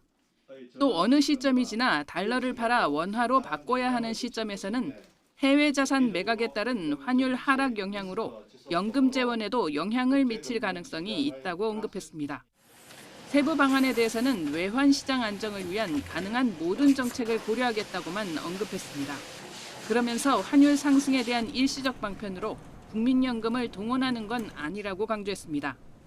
이례적인 부총리의 환율 관련 기자간담회는 국민 노후 대비 목적인 국민연금을 환율 안정수단으로 활용하는 것 아니냐는 우려를 잠재우고 외환 시장 심리도 누그러뜨리기 위한 것으로 보입니다. 만약에 잘못되면 대규모 손실이 국민 노후 자산에 직접적으로 전가가 되잖아요. 두 번째는 정권이 환율의 방패막이로 국민연금을 사용했다라는 인식이 이제 형성이 되면 국민연금에 대한 신뢰에 막대한 영향을 끼칠 수 있습니다. 그래서 환율을 올리는 구조적 원인에 대한 해법을 찾고 국민연금 활용은 변동성 위험을 줄이는 선에서 그치고 최대한 신중해야 한다는 목소리가 나옵니다. YTN 이승은입니다. 더불어민주당은 한미 관세 협상의 외교 성과를 반드시 경제 성과로 연결하겠다며 관련법 발의로 25%였던 자동차 관세가 11월 1일자로 15%로 소급 적용돼 당장 국익이 실현된다고 강조했습니다. 김병기 원내대표는 오늘 최고위원회의에서 한미 전략적 투자를 관리하기 위한 대미 투자 특별법을 대표 발의했다면서 이같이 말했습니다. 그러면서 이 법은 지난 14일 한미가 체결한 전략적 투자 양해각서를 현실로 만드는 법적 기반이라며 조선과 반도체, 의약품, 핵심 광물, 에너지, AI, 양자 컴퓨터 분야 협력이 포함돼 있다고 설명했습니다. 국민의힘은 더불어민주당이 한미 관세 협상 후속 조치를 지원하기 위해 발의한 대미 투자 특별법을 두고 국회 비준 동의가 우선이라는 점을 재차 강조했습니다. 송원석 원내대표는 오늘 기자간담회에서 국민 경제에 부담이 되는 외국과의 조약이나 협약, MOU를 비롯해 어떤 것이라도 대의기관인 국회 비준 동의를 받아야 한다고 말했습니다. 국회 외교통일위원회 야당 간사인 김건 의원은 SNS에 한미 관세 협상을 미국에도 법적 구속력을 가하는 조약으로 체결하지 않은 건 국회 비준 동의를 피하기 위한 꼼수라는 의심이 든다며 투자 기업들과 법적 분쟁 가능성까지 열어놓는 심각한 문제라고 지적했습니다. 이렇게 민주당이 대미 투자 특별법을 발의하자 정부는 미국 측에 곧바로 서한을 보냈습니다. 특별법이 발의된 만큼 약속한 대로 자동차 관세 인하를 이달부터 소급 적용해달라고 요청했습니다. 최하영 기자가 보도합니다. 대미투자 특별법이 발의되자마자 정부는 김정관 산업통상부 장관 명의의 서한을 하워드 러트닉 상무부 장관에게 보냈습니다. 법안의 국회 발의를 알리면서 자동차와 자동차 부품 관세 인하에 이달 1일 소급 적용을 포함한 연방관보에 조속한 게재를 요청했습니다. 앞서 한미는 지난 14일 투자 양해각서에 서명하면서 이 같은 내용에 합의했습니다. 이달에 제출된 11월 1일자부터 자동차 관세가 지금 25%입니다. 자동차와 자동차 부품이 25%인데 이게 1월 1일자로 해서 15%로 인하하게 되어 있습니다. 관세 인하 소급 적용 가능성이 커지면서 지난 4월부터 관세 직격탄을 맞은 국내 자동차 업계는 한시름 덜게 됐습니다. 현대차와 기아는 올해 3분기에만 관세 비용으로 각각 1조 8천억 원, 1조 2천억 원을 부담했고 영업이익은 지난해보다 급감했습니다. 관세가 15%로 내려가면 현대차 기아의 연간 관세 비용은 3조에서 4조 원가량 줄어들 것으로 예상됩니다. 관세 협상을 통해서 현대차 그룹은 경쟁력을 보강해서 글로벌 전략을 추진할 수 있을 것으로 기대하고 있습니다. 다만 한미 자유무역 협정으로 0%였던 자동차 관세가 15%로 뛴 만큼 가격 경쟁력 약화와 국내 생산 감소 등은 숙제로 남아 있습니다. YTN 최하영입니다. 감사원이 윤석열 정부에서 진행된 일부 감사 과정에서 위법 행위가 드러났다며 최재해 전 감사원장과 유병호 전 사무총장을 직접 고발했습니다. 군사기밀 누설 혐의인데 유 전 총장은 인사권과 감찰권을 남용한 혐의도 적용됐습니다. 보도에 이종원 기자입니다. 윤석열 정부 첫 해인 지난 2022년 10월 감사원은 서해 공무원 피살 사건 중간 감사 결과를 발표하며 모두 20명을 검찰에 수사 의뢰했습니다.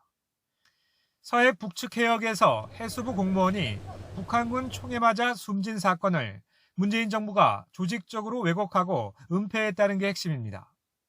당시 야당인 민주당에선 정치감사라고 반발하며 오히려 감사 결과 발표로 군사기밀이 누설됐다고 주장했습니다. 명확한 근거를 제시하고 있지 못한 상황에서 무리한 정치보복 수사다라고 생각합니다. 감사원 운용쇄신 TF는 자체 점검을 벌인 결과 당시 야권의 주장대로 일부 군사기밀 누설이 확인됐다고 밝혔습니다. 관련자 7명을 경찰에 고발했는데 최재해 당시 감사원장과 유병호 당시 사무총장도 고발 대상에 포함된 것으로 알려졌습니다. 당시 지휘라인이 감사위원들의 반대에도 법에 규정된 보안성 심사 없이 국가안전보장에 명백한 위험을 초래할 기밀을 보도자료를 통해 2차례 누설했다는 게 TF의 판단입니다. 첩보라고 하시면 됩니다. 첩보. 아주 민감한 자료입니다. 이와 별개로 유병호 전 사무총장은 자신의 반대하는 직원들을 감찰하고 대기 발령 조치하는 등 인사권과 감찰권을 남용한 사례도 확인돼 직권 남용 등의 혐의로도 고발됐습니다. 또 유 전 총장은 지난 3월 종료된 북한 GP 불능화 부실 검증 감사와 관련해 사무처 담당자에게 비공식 보도자료를 작성하게 한 뒤 이를 특정 언론에 유출한 정황도 드러났다고 감사원은 밝혔습니다. YTN 이종원입니다. 지난 24일 제주 우도에서 승합차가 돌진해 14명의 사상자가 발생했죠. 경찰이 이 사고 운전자에 대해서 구속영장을 신청했습니다. 운전자는 급발진을 주장하고 있는데 경찰 조사에서는 정황이 확인되지 않았습니다. 보도에 고재형 기자입니다. 배에서 내린 뒤 승합차로 150m 돌진하며 14명의 사상자를 낸 운전자 60대 A씨. A씨는 사고 당일 밤 교통사고 처리 특례법상 치사상 혐의로 경찰에 긴급 체포됐습니다. 경찰은 체포 30여 시간 만에 A씨에 대해 구속영장을 신청했습니다. 경찰은 14명의 사상자가 발생한 데다 도주와 증거인멸 우려가 있다며 구속 필요성을 강조했습니다. A씨는 입원 치료 중인데 의사소통은 가능한 상태입니다. 경찰 조사에서 A씨는 사고 원인으로 차량 이상에 따른 급발진 가능성을 주장했습니다. A씨는 차량 엔진 회전수가 갑자기 올라갔고 차량이 앞으로 달려나갔다는 취지로 진술한 것으로 알려졌습니다. 하지만 경찰이 확보한 CCTV 등 초기 조사 결과에서는 사고 차량의 브레이크 등이 켜지지 않은 것으로 확인됐습니다. 합동 감식에서도 급발진 정황은 나오지 않았습니다. 사고 기록 장치 수거가 어려워 사고 차량을 제주 본섬으로 옮긴 만큼 경찰은 차량 결함 여부 등을 정밀 감식할 계획입니다. 경찰은 운전자 A씨의 신발을 국과수에 보내 밑창을 정밀 감식해 가속과 브레이크 페달 중 어느 것을 밟았는지도 확인하고 있습니다. YTN 고재영입니다. 포스코 포항제철소에서 노동자 6명이 가스를 마셔 일부가 중태에 빠진 사건과 관련해 경찰이 사고 원인을 밝힐 합동 감식에 착수했습니다. 개방된 곳에서 사고가 났는데 가스가 어떤 성분인지 또 어디서 어떻게 발생했는지 밝히는 게 숙제입니다. 김근우 기자입니다. 지난 20일 노동자 6명이 가스를 들이마신 뒤 쓰러졌습니다. 이들 가운데 2명이 아직 의식을 회복하지 못했습니다. 경찰이 사고 원인을 규명할 관계기관 합동감식에 들어갔습니다. 유독가스가 어디서, 어떻게, 얼마나 누출됐는지 밝히는 게 감식의 핵심입니다. 노동자들이 쓰러진 곳은 공장 외부, 천장이 열려 있어 환기가 가능한 공간이었습니다. 가스 중독을 예상하기 어려운 환경이지만 한꺼번에 많은 가스가 누출돼 사고가 난 거로 보입니다. 쇳물에서 탄소를 제거하는 전로가 작업 도중 멈춰 있었어야 했지만 일부가 가동돼 가스가 누출됐다는 의혹도 나옵니다. 경찰은 이를 비롯해 포스코 측의 안전조치 여부 등도 폭넓게 조사할 계획입니다. 어떤 가스가 어떻게 유입됐는지 그 부분에 좀 집중적으로 보고 있습니다. 저희도 그런 부분 다 인지하고 있고 다양하게 이제 수사 가능성 열어두고 수사할 예정입니다. 포항제철소에서는 지난 3월 협력업체 노동자 1명이 기계에 끼어 숨졌고 이번 달 5일에도 가스 중독 사고로 1명이 숨지고 3명이 다쳤습니다.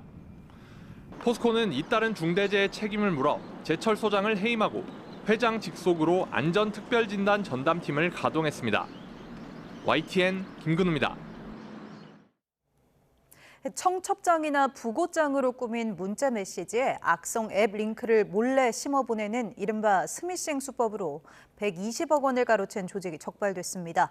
피해자만 1,000명에 달합니다. 송수현 기자입니다.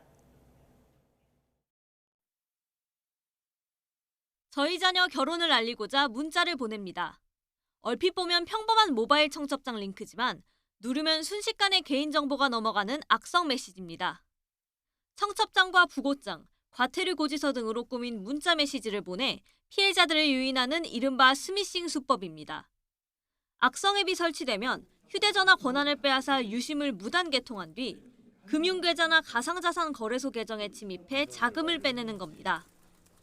이런 방식으로 지난 2023년 7월부터 2년 동안 피해자 1,000명에게서 120억 원을 가로챈 일당이 적발됐습니다. 수사망을 피하기 위해 차량에 대포폰 수십 대와 위조 신분증 제작을 위한 인쇄기까지 놓고 아울렛 주차장 등을 돌며 범행했습니다. 전국 미제 사건 900여 건이 이들 범행으로 파악되는데 경찰은 현재까지 스미싱 범죄로 확인된 사례 가운데 국내 최대 규모라고 강조했습니다. 실수로 누른 클릭으로 평생 모은 소중한 재산을 탈취당할 수도 있는 범행 수법이 사용된 계좌 탈취형 스미싱 범죄 사건입니다.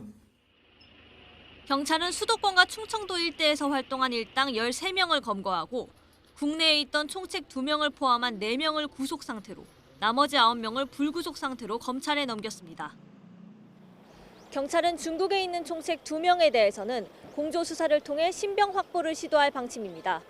YTN 송수연입니다.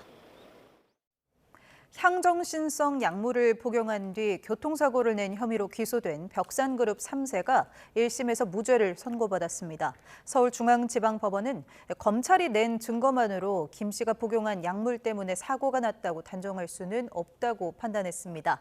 김 씨가 횡설수설하고 비틀거렸다는 피해 운전자 진술을 두고는 정신질환 영향이나 사고 뒤 당황한 것으로 볼 여지가 있다고도 판시했습니다. 벽산그룹의 창업주 고 김인득 명예회장의 손자인 김 씨는 지난해 7월 처방받은 향정신성 약물을 복용한 채 운전하다 2차례 사고를 낸 혐의로 기소됐습니다. 김포에서 출발한 이스타 항공 여객기가 화물칸 문이 일부 열린 상태로 제주공항에 착륙해 국토교통부가 조사에 나섰습니다. 이와 관련해 이스타 항공은 지난 24일 오후 3시 45분쯤 승객 177명을 태우고 김포에서 출발해 제주로 향한 여객기 GE217편이 앞쪽 화물칸 문이 일부 열린 채 제주공항에 도착했다고 밝혔습니다. 운항 과정에서 기압 시스템 등은 정상 작동했고 승객 안전에도 문제는 없었지만 이후 점검 등으로 다음 항공편이 일부 지연됐습니다.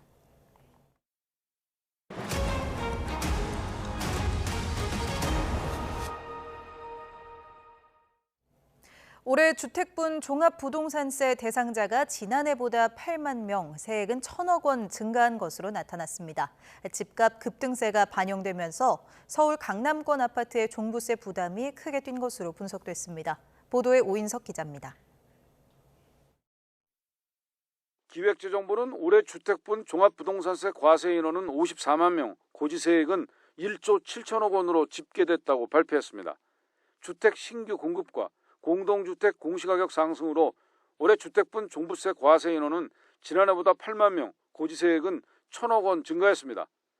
올해 전국 공동주택 공시가격은 3.65%, 서울은 7.86% 상승했습니다. 1세대 1주택자 종부세 대상자는 2만 3천 명, 세액은 511억 원 증가했습니다. 다주택자는 5만 7천 명, 세액은 1,384억 원 늘었습니다. 개인 1인당 종부세 평균 세액은 160만 6천 원으로 15만 3천 원 증가했습니다. 지역별로는 서울이 32만 8천 명으로 21%, 5만 9천 명 늘며 전국 17개 시도 가운데 증가율이 가장 높았습니다. 세액은 8,253억 원으로 17.6% 늘었습니다. 특히 고가 아파트가 많은 강남권의 증가세가 두드러졌습니다. 전용 면적 84제곱미터 기준 아크로 리버파크 1세대 1주택자의 종부세는 올해 307만 원 뛰며 700만 원을 넘었고 올해 처음 공시가격이 산출된 원베일리 84제곱미터 소유자는 종부세로 984만 원을 내야 합니다. 세무업계 관계자는 올해 일부 아파트가 최고가를 경신하면서 내년에는 올해보다 공시가격 상승률이 더 높아질 것으로 보인다며 내년 세 부담은 더 늘어날 것이라고 말했습니다. 주택과 토지를 합한 전체 종합부동산세 고지 인원은 63만 명으로 고지세액은 5조 3천억 원으로 집계됐습니다. 국세청은 고지된 종부세는 다음 달 15일까지 납부해야 하고 납부 고지서에 기재된 국세 계좌와 은행 가상 계좌 이체를 통해 납부할 수 있다고 밝혔습니다. YTN 오인성입니다. 정부가 내년 수도권 공공택지에서 모두 2만 9천여 가구 규모의 공공분양주택을 공급합니다.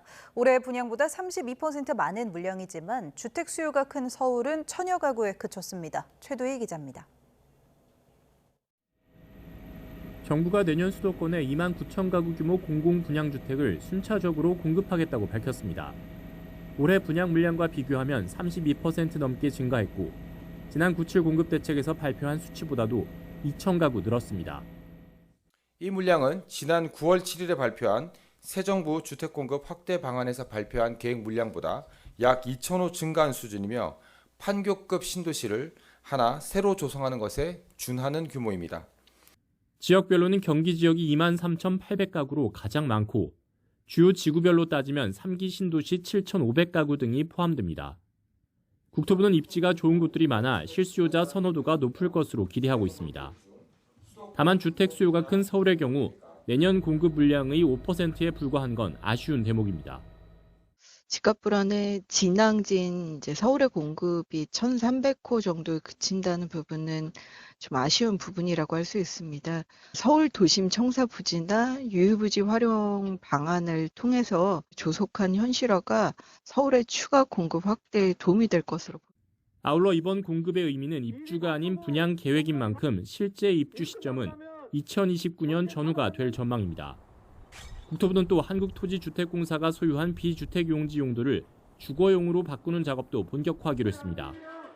유보지와 같은 비주택용지를 주택용지로 전환하겠다는 건데 LH는 우선 추진 물량의 28%에 해당하는 4,100가구 규모 공공주택을 공급하겠다는 계획을 국토부에 제출했습니다. YTN 최두입니다. 올해 3분기까지 태어난 아기 수가 19만 명을 넘어서며 증가폭이 18년 만에 가장 컸습니다. 국가데이터처가 발표한 9월 인구 동향에 따르면 지난 9월 출생아 수는 2만 2,369명으로 1년 전보다 1,780명 증가했습니다. 출생아 수는 지난해 7월부터 15개월째 늘었습니다. 1월부터 9월 누계 출생아 수는 19만 1,040명으로 집계돼 동기 기준으로 18년 만에 가장 큰 폭으로 늘었습니다. 정부가 내년 6월 지방선거를 앞두고 임기 1년이 채 남지 않은 지방의회 의원들의 해외 출장을 원칙적으로 금지하기로 했습니다. 다만 권고안인 만큼 실효성을 어떻게 담보할지가 관건이 될 것으로 보입니다. 이형원 기자입니다. 지방의회 의원들의 외유성 해외 출장을 둘러싼 잡음이 끊이질 않고 있습니다. 하지도 않은 워크숍 비용을 끼워 넣는가 하면 관광지 입장료에 가이드료까지 청구했다가 발각되기도 했습니다. 이런 해외 출장에 쏟아부은 예산만 최근 3년 동안 350억 원이 넘습니다. 이에 정부가 다시 칼을 빼들었습니다. 지난 1월 출장 사전 사후 관리 강화를 권고한 데 이어 임기가 얼마 남지 않은 지방의원의 해외 출장을 원칙적으로 금지하기로 한 겁니다. 지방의회 임기 만료 1년 이내인 경우에는 외국 정부 초청, 국제행사 참석, 자매결연 체결 등 불가피한 경우에만 예외적으로 허용하겠습니다. 그 밖의 출장은 긴급성과 출장 결과 활용 가능성 등 요건을 충족할 때만 의장이 허가하도록 했습니다. 특히 시민단체 한 곳 이상의 대표를 해외 출장 심사위원회에 넣도록 하고 출장이 위법하거나 부당하다고 판단하면 감사원 등 외부 기관에 감사를 맡기도록 했습니다. 다만 이번 개정안은 권고에 그치는 만큼 실효성을 담보할 방안이 필요하다는 지적이 나옵니다. 이런 권고안을 드리면 규칙을 개정할 것으로 저희가 보고 있습니다. 국민권익위에서의 그 청렴도 평가에도 좀 반영하게 되면 좀 더 이행력을. 정부는 또 감사에서 위법하거나 부당한 해외 출장이 적발되면 지방교부세와 국외여비 감액 등 재정 페널티를 주는 방안을 추가로 검토할 방침입니다. YTN 이영훈입니다.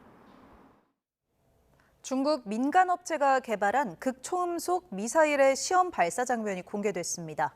미국 항모 전단과 일본 열도 주요 도시를 표적 삼아 타격하는 가상 화면이 담겼습니다.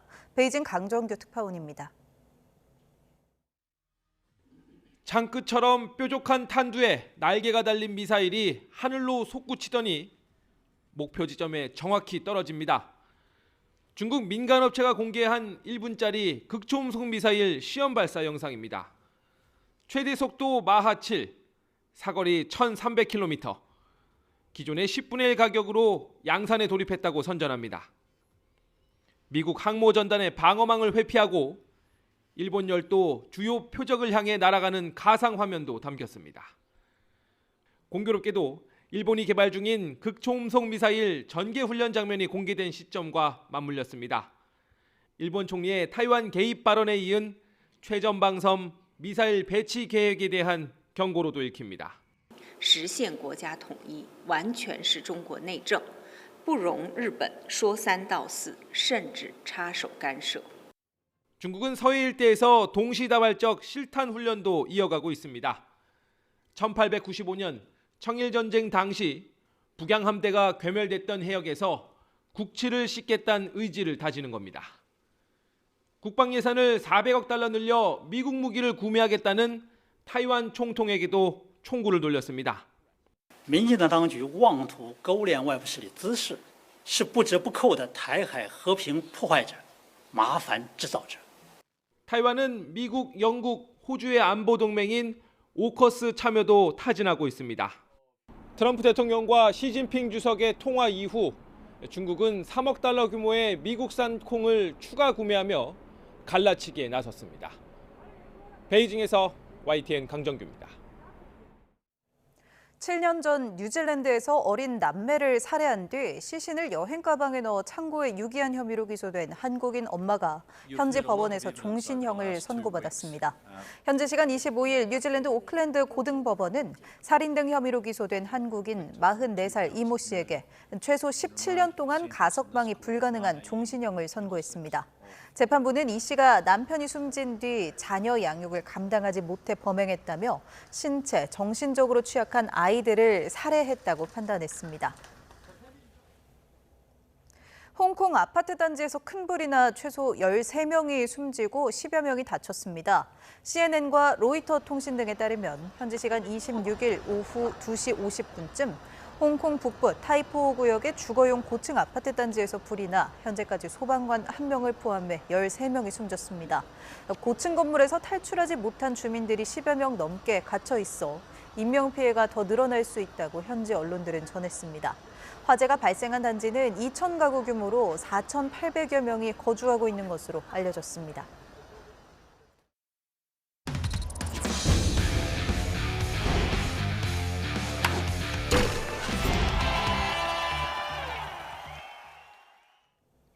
프로야구 두산의 중심 타자 김재환이 FA와는 또 다른 의미의 자유계약 선수로 풀렸습니다.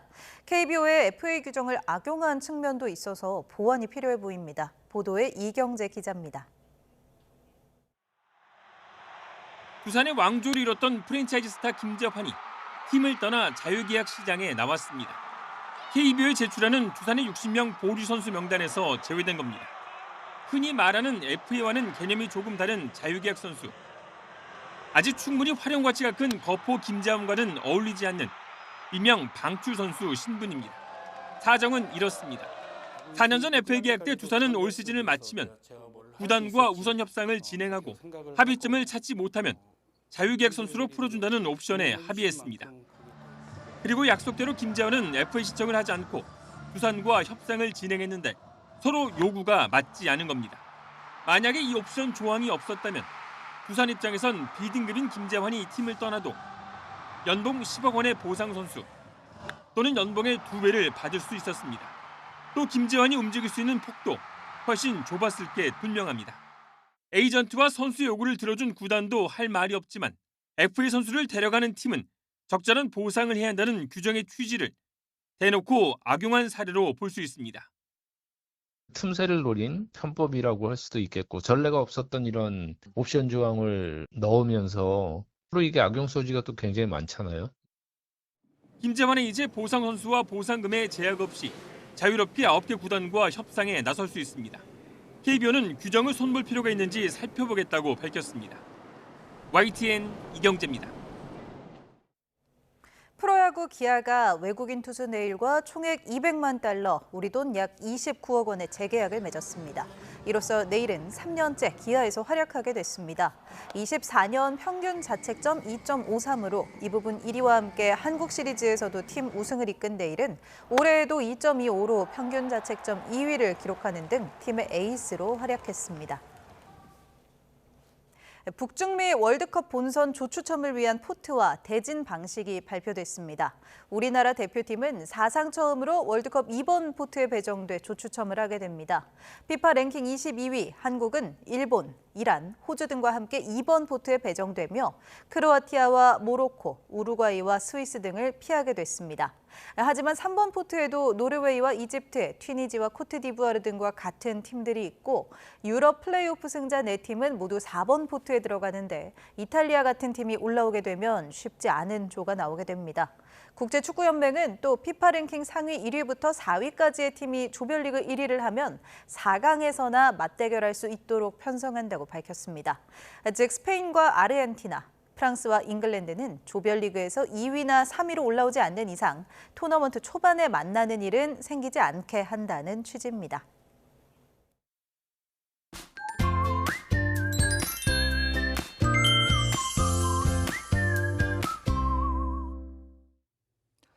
누리호 4차 발사가 임박했습니다. 나로 우주센터가 있는 공지역에도 내일 돌풍과 벼락을 동반한 비가 예보되어 있는데요. 하지만 발사 예정 시각에는 구름만 많을 것으로 보이고 바람도 강하지 않을 것으로 예상돼 날씨가 발사에 큰 지장을 주지는 않겠습니다. 비는 내일 아침 서쪽 지역을 시작으로 오전에 대부분 지역으로 확대되겠고 오후부터 점차 그치겠는데요. 비의 양은 5에서 20mm로 많지 않지만 돌풍과 벼락, 쌀락, 우박이 동반되는 곳이 있겠고 황사가 유입되면서 남서부 지역에는 한때 약하게 황사가 섞여 내릴 가능성도 있겠습니다. 또 강원 산간에는 최고 8cm의 많은 눈이 쌓이겠고 강원 내륙과 경북, 전북과 제주 산간에도 1에서 5cm의 눈이 내리는 곳이 있겠습니다. 내일 아침 기온은 서울 5도, 대전 3도, 광주 5도, 대구 4도로 예년보다 2도에서 4도가량 높겠습니다. 낮 기온은 서울 10도, 대전 12도, 광주 12도, 대구 13도로 예년과 비슷하거나 조금 높겠습니다. 비가 그친 뒤 찬 공기가 유입되면서 반짝 날이 더 추워질 전망입니다. 날씨 정보였습니다. 네, 누리호 4차 발사 시간이 이제 2시간도 채 남지 않았습니다. 0시 55분에 발사되는데요. 지금은 연료 주입이 한창이죠. 네, 앞서 발사위원회가 오늘 날씨도 좋고 모든 환경이 좋아서 발사 기대에도 좋다고 이야기했는데요. 네. 관련 소식은 잠시 뒤에 이어지는 뉴스 특보에서 자세히 전해드리겠습니다. 수요일 뉴스나이트 마치겠습니다. 고맙습니다.